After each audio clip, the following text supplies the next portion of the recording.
ନମସ୍କାର। ଆପଣମାନେ ଦେଖୁଛନ୍ତି ଦେଶୀ food court Odisha cooking channel. Summer special ଆଜି ବନେଇବା ଗୋଟେ ରେସିପି ଯେଉଁଟାକି ଆପଣମାନେ ଆଇସ୍କ୍ରିମ୍ କହିପାରିବେ, ଷ୍ଟିମ୍ ମିଠା କହିପାରିବେ। ବହୁତ ନରମ ଆଉ ବହୁତ ହି ଟେଷ୍ଟି। ଆଉ ବିନା ମଇଦା, ବିନା ସୁଜି, ବିନା ଅଟାରେ ଆପଣ ଏହି ମିଠାର କିମ୍ବା ଖରା ଦିନର এই ସୁନ୍ଦର ରେସିପିଟା ବନେଇ ପାରିବେ। ଚାଲନ୍ତୁ ଆଜିର ରେସିପିଟା ଷ୍ଟାର୍ଟ କରିବା। ବନେଇବା ପାଇଁ ଗୋଟେ ବଡ଼ ବାଉଲ୍ ନେଇଯିବା। ସେଥିରେ ଆପଣ ଯେତିକି ବଡ଼ ଷ୍ଟିମ୍ ମିଠା କିମ୍ବା ବନେଇବେ ସେଇ ଅନୁସାରେ ଆପଣ ରୁମ୍ ଟେମ୍ପରେଚରର କ୍ଷୀର ନେଇପାରିବେ। ଆପଣ ଗିନା କିମ୍ବା କପ୍ ସେଟ୍ ଯେକୌଣସି ଆପଣ ଗୋଟେ ମାପ ନେଇପାରିବେ। ମୁଁ ଏଠି ଗୋଟେ ଗିନାରେ 1.5 କପ୍ରୁ ଟିକେ କମ୍ କ୍ଷୀର ନେଇଛି। ଆପଣ ମିଠାର ଟେଷ୍ଟ ବନେଇବା ପାଇଁ ଆପଣମାନେ ଫୁଲ୍ ଫ୍ୟାଟ୍ ମିଲ୍କ ଏଠି ୟୁଜ୍ କରନ୍ତୁ। ଏଠି ନେଇଛି ସେମ୍ ଗିନାରେ ଗୋଟେ ଗିନାରୁ ଟିକେ କମ୍ ନେଇଛି। ଏଠି ଫ୍ରେଶ୍ ଦହି ନେବେ। ଯଦି ଆପଣଙ୍କର ଘରେ ବସା ଦହି ବନାଉଛନ୍ତି ଆପଣଙ୍କର ଦହିଟାକୁ ଟିକେ ଛାଣିକିରି ନେବେ, ଯେଉଁଟାରେ କି ବହଳିଆ ଦହିଟା ଆପଣ ୟୁଜ୍ କରିବେ। ସେମ୍ ଗିନାରେ ଏଠି ଅଧ ଗିନା ନେଇଛି ମୁଁ ଏଠି ମିଲ୍କ ମେଡ୍। ମିଠାର ଟେଷ୍ଟ ବହୁତ ହି ବଢ଼ିଆ ଆସିବ। ତ ଗିନାକୁ ସବୁ ପୋଛିକି ବାହାର କରିକି ଏଠି ମିଶାଇ ନେବା। ଏଠି ଅଧ ଚାମଚ ଦେଇଛି ଭ୍ୟାନିଲା ଏସେନ୍ସ। ଆପଣ ଚାହିଁଲେ ଗୁଜୁରାତି କି ଛେଚିକି ବି ଦେଇପାରିବେ। ଏଠି ମୁଁ ନେଇଛି କେଶର ପିସ୍ତାର ଏଠି କଷ୍ଟାର୍ଡ଼ ପାଉଡ଼ର ଏଠି 2 ଚାମଚ ୟୁଜ୍ କରିଛି। ରେସିପିର ଟେଷ୍ଟ ବଢ଼ାଇବା ପାଇଁ ଆପଣ ଚାହିଁଲେ କର୍ଣ୍ଣଫ୍ଲୋର 2 ଚାମଚ ଆପଣ ଏଠି ୟୁଜ୍ କରିପାରିବେ। ତ କେଶର ପିସ୍ତାରେ ଏଠି କାଜୁ ଆଲମଣ୍ଡର ଛୋଟ ଛୋଟ ଗୁଣ୍ଡ ଏଠି ମାନେ ଆପଣ ପାଇପାରିବେ। ମିଠାର ରେସିପିଟା ବହୁତ ହି ବଢ଼ିଆ ଲାଗିବ। ଆଉ 1ରୁ 2 ମିନିଟ୍ ଭଲସେ ସବୁକୁ ମିଶାଇ ନେବା। ତ ଆପଣ ଯଦି ଅଧିକା କ୍ୱାଣ୍ଟିଟିରେ ବନାଉଛନ୍ତି ସେଇ ଅନୁସାରେ ଆପଣ କର୍ଣ୍ଣଫ୍ଲୋର କିମ୍ବା କଷ୍ଟାର୍ଡ଼ ପାଉଡ଼ର ୟୁଜ୍ କରିପାରିବେ। ଏଠି ଗୋଟେ କେକ୍ ଟିନ୍ ନେଇଛି। ଆପଣ କୌଣସି ଷ୍ଟିଲ୍ ଜାଗାରେ ବି ନେଇପାରିବେ। ମୁଁ ଏଠି ରିଫାଇନ୍ ତେଲ କିଛି ଗ୍ରୀସ୍ କରି ନେଇଛି, ଯେଉଁଟାରେ କି ଆମର ମିଠାର ରେସିପିଟା ସହଜରେ ବାହାରି ପାରିବ। ଏଠି କିଛି 1 ଚାମଚ ନେଇଛି ମଇଦା, ଆଉ ଏଠି କିଛି ଟୁଟି ଫୁଟି ଦେଇଛି। ଟୁଟି ଫୁଟିଟା ଆପଣଙ୍କର ଅପସନାଲ୍ ଅଛି।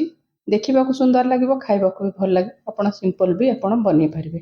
ଯେଉଁ ଟୁଟି ଫୁଟିକୁ ଆପଣ ଯେଉଁ ମଇଦା ମିଶାଇଛନ୍ତି ମଇଦାକୁ ବାହାର କରିକି ତାକୁ ଆମେ ତଳେ କିଛି ଦେଇଦେବା, ଦେଖିବାକୁ ସୁନ୍ଦର ଲାଗିବ।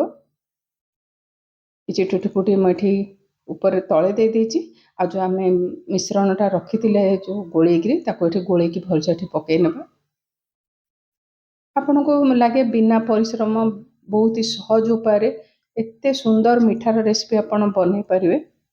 ତ ଆଉ କିଛି ରଖିଥିଲି ଏଠି ମାନେ ଟୁଟି ଫୁଟି ଦେଇଛି। ଏଠି ମାନେ ଗରମ ହେବା ପାଇଁ ଗୋଟେ ଗ୍ଲାସ୍ ପାଣି ଦେଇଥିଲି, ଗୋଟେ ଷ୍ଟାଣ୍ଡ ଦେଇଛି। ତାପରେ ଆମେ ଏଠି ଯେଉଁ ବନେଇଥିଲେ ମିଠାର ବ୍ୟାଟରଟାକୁ ଏଠି ଦେଇଦେବା। ଦେଇକି ଏଠି ତାପରେ ଯେଉଁ ଗୋଟେ ଘୋଡ଼ଣୀ ଦେବେ, ନହେଲେ ଯେତେବେଳେ ଫୁଟିବ ବାମ୍ଫ ହେଲେ ପାଣିଟା ତା ଦେହରେ ମିଶିଲେ ମିଠାଟା ଭଲ ହେବନି। ତ ଏଠି ହାଇ ଫ୍ଲେମ୍ରେ 5 ମିନିଟ୍ ବସେଇଥିଲି। ତାପରେ ଏଠି ଗ୍ୟାସ୍ର ହିଟ୍ ଲୋ କରି ନେଇଛି। ତାପରେ ଏଠି 10 ମିନିଟ୍ ପରେ ଆଉ କିଛି ଟୁଟି ଫୁଟି ଏଠି ଉପରେ ଦେଇଦେବା, ଯେଉଁଥିରେ କି ଆପଣ ଯେତେବେଳେ ମିଠାର ରେସିପିଟା ଆପଣ ଷ୍ଟିମ୍ ହେଇସାରିଲା ପରେ ବହୁତ ହି ସୁନ୍ଦର ଲାଗିବ।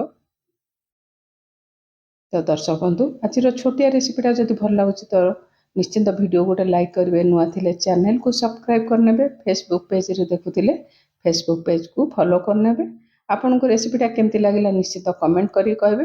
ପୁଣି ଗ୍ୟାସ୍ର ହିଟ୍ ଏଠି 5 ମିନିଟ୍ ହାଇ ଫ୍ଲେମ୍ରେ ରଖିକି ଲୋ ଫ୍ଲେମ୍ରେ ପ୍ରାୟ 40ରୁ 45 ମିନିଟ୍ ସମୟ ଲାଗିଥିଲା। ଦେଖନ୍ତୁ, ଗୋଟେ ଆପଣ ଟୁଥପିକ୍ କିମ୍ବା ଛୁରୀ ସାହାଯ୍ୟରେ ଇନସର୍ଟ କରିକି ଦେଖିପାରିବେ। ତ ଦେଖିପାରୁଥିବେ ଛୁରୀଟା ପୁରା କ୍ଲିନ୍ ଆସିଛି। ତ ଏଠି ଆମର ମିଠା ବନିକି ରେଡ଼ି ହେଇଗଲା।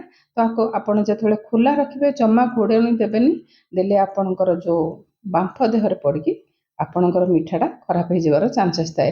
ଏଠି ଓହ୍ଲେଇଲା ପରେ ମୁଁ ଫ୍ରିଜ୍ରେ ରଖିଦେଇଥିଲି ଅଧଘଣ୍ଟା ପରେ ଛୁରୀ ସାହାଯ୍ୟରେ ସାଇଡ଼୍ ଯାକ ଆମେ ଛଡ଼େଇ ନେବା।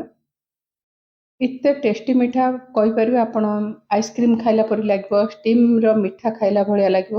ଆଉ ବହୁତ ହି ଆପଣ ଥଣ୍ଡା ଖାଇବେ, ବହୁତ ହି ଟେଷ୍ଟି ଲାଗିବ। ତ ଛୁରୀ ସାହାଯ୍ୟରେ ଚାରିପଟେ ଛଡ଼େଇଲା ପରେ ଗୋଟେ ଥାଳି ନେବା। ଥାଳି ନେଇକି ଓଲଟେଇ ନେଇକି ଆପଣ ହାଲକା ହାତରେ ଟ୍ୟାପ୍ କରିନେବେ, ଆରାମସେ ବାହାରିଯିବ। ଏତେ ନରମ, ତ ମୋର ତ ଟିକେ ମଝିରେ ବି ମାନେ ଫାଟି ଯାଇଥିଲା। ବହୁତ ହି ନରମ ଆପଣଙ୍କର ଏହି ରେସିପିଟା ବନିପାରିବ।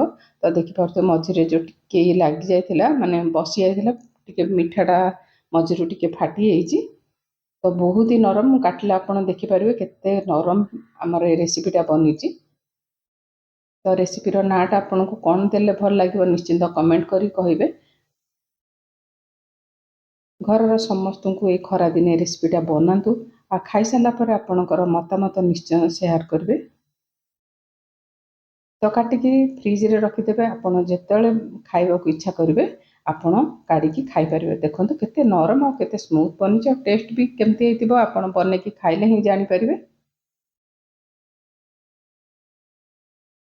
ପୁରା ବଜାର ମିଠାଠୁ ବି ଆପଣ ବହୁତ ହି ଟେଷ୍ଟି ଆଉ ସ୍ପଞ୍ଜି ଆଉ ନରମ ଲାଗିବ ଆମର ଏଇ ମିଠାର ରେସିପିଟା।